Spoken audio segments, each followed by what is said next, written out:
যেখানে আমার বাপ মা যাইতে পারে না, এখানে আমার টাকার কোনো অধিকার নেই গিয়া।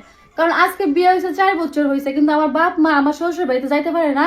আমার মার মনেও কষ্ট, আমার বাপ ভাই সবার মনে কষ্ট আছে যে আমি মেয়ে বিয়ে দিছি, কিন্তু তারপরেই তো আমি যাইতে পারি না।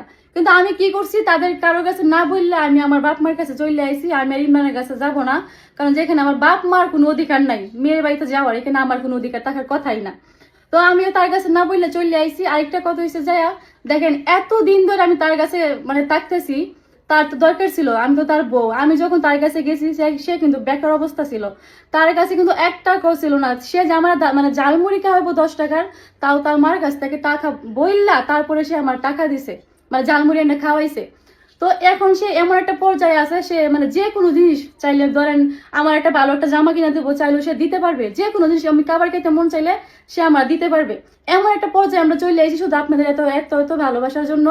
তো আমি যদি আজকে না থাকতাম, আমি কিন্তু তারে অনেক সাপোর্ট করছি হাজবেন্ড হিসাবে।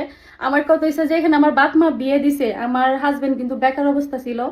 তো সে যেটা মানে আমার বাপ মা যেহেতু আমার বিয়ে দিছে, তো আমার কি দরকার মানে আমার বাপ মার কথা আমার শোনার। আমার বাপ মা কিন্তু না করছে যে তোমার আমি বিয়ে দিছি, তোমার ভিডিও করার দরকার নাই, তুমি তোমার জামাই করে শুধু তুমি রানবা খাইবা, তোমার সংসার গুছাইবা।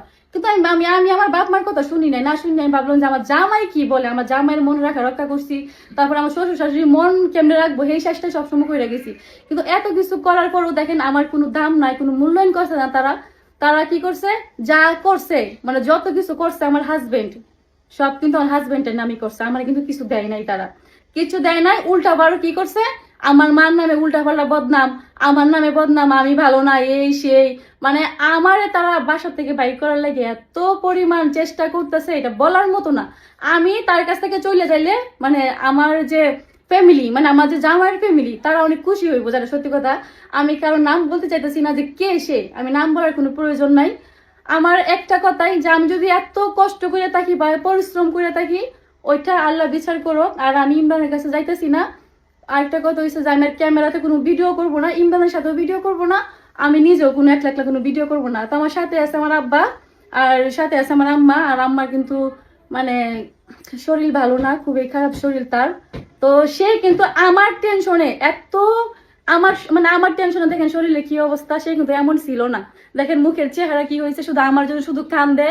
আর আমার সাথে আছে আমার বাপ, দেখেন বাপের চেহারাও কেমন হয়ে গেছে। শুধু তাদের মানে কি বলবো, মানে এটা বলতে পারতেছি না। মানে আমার টেনশনে যে আমারই বিয়ে দিছে, আমি হচ্ছি তার মেয়ে, তা আমার কাছে আমার বাপ মা আইবো না, আইসে 15 দিন 1 সপ্তাহ 1 মাস তো মানুষ থাকে, যে তার যে অসুখ আমি যে চিকিৎসা করামু ডাকাই না, এই ক্ষমতাটা আমার নাই। আল্লাহ আমারে মানে এতটুক ভাগ্য আমার বাপ মারে দেয় নাই যে তার মেয়ের বাসায় আইসা, তার মেয়ের বাসায় মানে থাইকে যে ভালো মন্দ খাইবো, থাকবো, দেখবো, একটা একটা শান্তি আছে না যে আমার মেয়ের কাছে আমি আসি।